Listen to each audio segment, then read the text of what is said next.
What's up, everybody? We are back with another review. Today we are talking about the new game Samson. Before we get into it, if you want to watch my playthrough, that is linked down below, as well as my Twitch. If you want to come hang out while I play Apex or Warzone or brand new games, whatever. Also linked down below is my Twitter, Instagram, TikTok, and if you're into cars, I have my Instagram, TikTok, and YouTube channel for cars as well.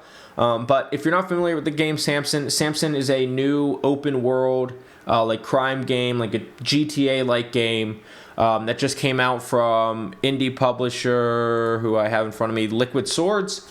Just came out on PC only, but the premises of the game is you are a guy named Samson McRae who is returning to the city of Tyndallson, which is kind of like a borough. It's kind of shaped in like a borough, New York, or some kind of East Coast city.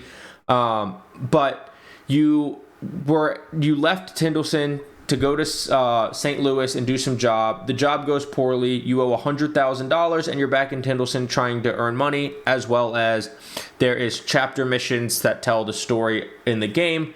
And so you do tasks every day, which are crimes, and get a little bit of money, slowly pay off your debt, where you have to pay off like a minimum $3,000 per day. And you just keep doing tasks until you pay off your debt and manage the story chapters as well. So that's the premises. It's a small open world. It is open world, but the map is pretty small. Like you could drive around the whole map in 2 minutes. But that's the whole game. So we'll do our normal pros, so-sos, and cons, and then I'll wrap it up, give a rating. So the cons, and none of these are like game-killing cons. They don't affect my rating too much individually, but there's a lot of them. So as usual, we just do them in the order I write them down. There's no ranking, no kind of order. But first off, driving. Driving is supposed to be a big part of this game. When they were promoting this game, they want to talk about the driving. I think the driving is terrible. I think the controls are way too sensitive. The traction is very unrealistic. I do like that every vehicle handles differently, but I don't think any of them handle well, and none of them are like a pleasure to drive. The next is the game's just buggy. Enemies get stuck. Sometimes that prevents you from doing missions. NPCs randomly clip through things. There's texture bugs. There's all sorts of different bugs. And there's just like little bugs. Most of them aren't game breaking, and some people have had their progress blocked. I didn't run into that personally. But most of them are just kind of annoying or just bad quality bugs, but nothing game breaking. The next thing I have is the game does get repetitive. There is only a handful of different mission types. There is takedowns where you have to go crash into the cars you're pursuing until they break. There's beatdowns where you just got to go beat people up. There's contracts where usually you just have to go beat somebody up. There's shadows where you have to follow somebody without getting caught. There's deliveries that are timed, and there's street trials, which are races. And you do those every day, but none of them feel distinctly unique from each other within the different mission types, and a lot of them repeat day to day where it's the exact same task in the exact same location. And so it does get really repetitive. The next I had was performance. A lot of frame drops. I never got above 61 FPS. Now I was playing on the highest quality settings, recording, streaming, but never got above 61 FPS with a 5800 X3D. Why am I 9800 X3D? Yeah, I don't know where I got 58. 9800 X3D and 5070. Never got above 61 frames and sometimes dropped down to 30. Had one crash, but I think they already fixed the bug in an update for that crash. The next is you cannot hijack people or take cars from people that were pursuing you. If it has been driven by an NPC, you can't take it, which really sucks because in the takedown missions, more than likely you'll go through more than one car because your car also gets destroyed while trying to destroy other cars. And so you have to be able to get another car, and if the targets get too far away, you fail the mission. Well, if your car crashes and there's no parked cars along the street, you can't get a car because you can't hijack anyone out of it.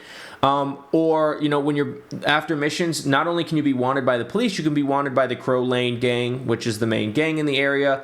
If they park and get out to fight you, you can't jump in and steal their car to get away. So that's unfortunate. The next is the lock-on system. When you're in combat, and the combat is just punching, and you can get like melee weapons, but it's all melee combat.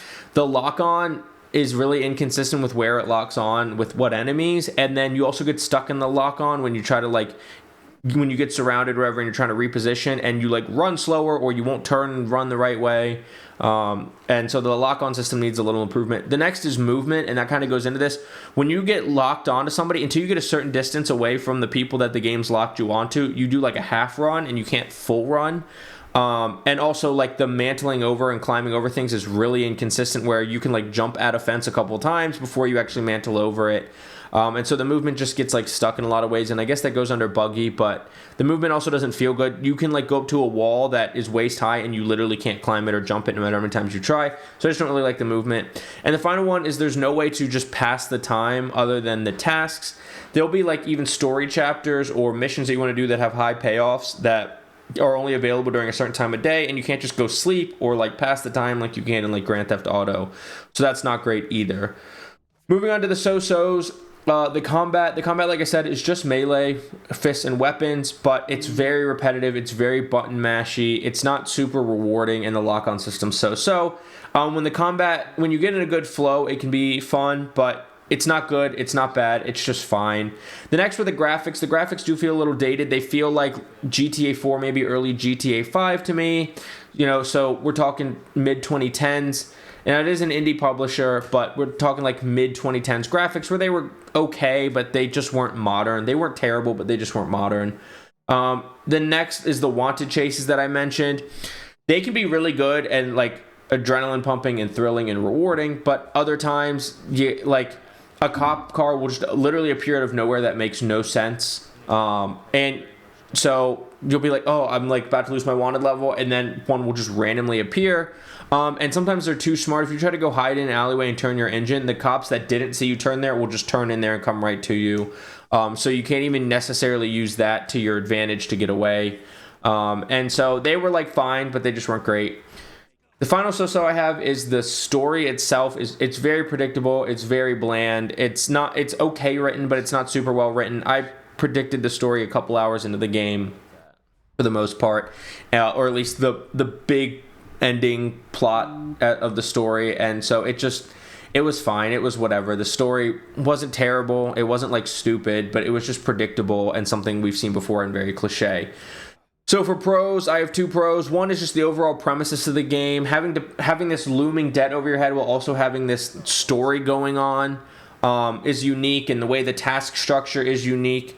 I kind of don't like that I can only do 3 tasks per day maximum, but the overall premises and how this game plays out is somewhat unique, even if it's somewhat of a GTA clone. It has its own spin with the action points that you have, which is how many points each task take, and you have 6 per day, and you can earn bonus ones here and there through perks and a side task where you have to destroy the drug that's like taking over Tindleston. But other than that, you can only do 2 or 3 a day because they're either 3 or 2 points, and when you only have 1 action point left, you can't use it. But the premises is good. And then I really like the vehicle. The one thing I do like about the vehicles, I think, is a pro, is every single car, even if it's just sedan to sedan, all handles differently. They all have different speeds. The steering's different. The grip is different. All of it's different. So I like that the vehicles are unique. So that's the pros, the so-sos, and the cons, in my opinion, of Samson. But overall, I think the game's just fine. I don't think it's amazing. I don't think it's bad. Right now, it sits at mixed reviews on Steam with 1,362 reviews, and I think that's about how I feel. It's an okay game. I like what they're doing here. I think there's a lot of room for DLC, especially if they open up other parts of the map, but I think there's a lot of room for DLC and growth. And if you fix a lot of the bugs, make the driving feel a little bit better, you can't fix some things, right? But if you fix the lock-on system, give a way to just pass time, some of these small fixes, and maybe you make the wanted chases a little bit better where like hiding actually works out, then I think this game could be a lot better, especially if we get some DLCs in the future.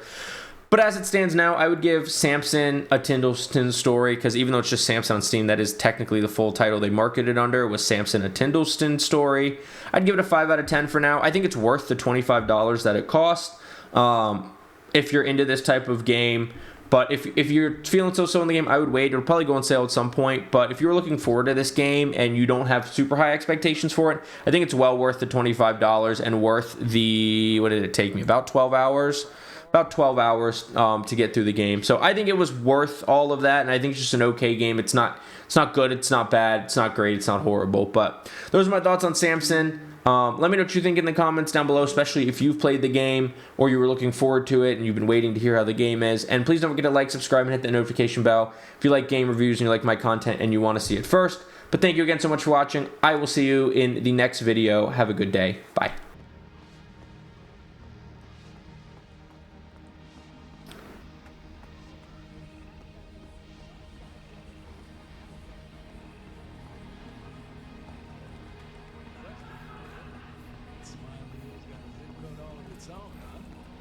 I don't know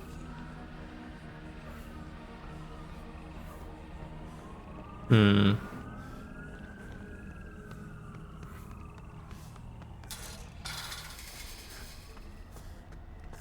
The ditch is Carter's territory. Stay out. Hey, not bad.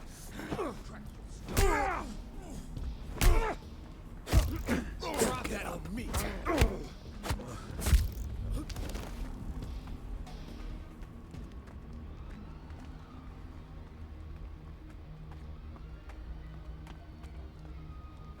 I'm heading this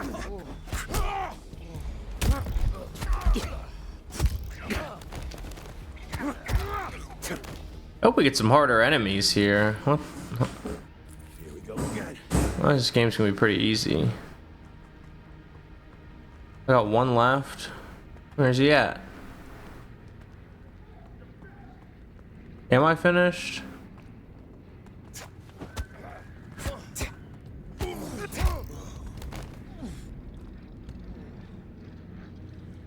Still got it. Job complete.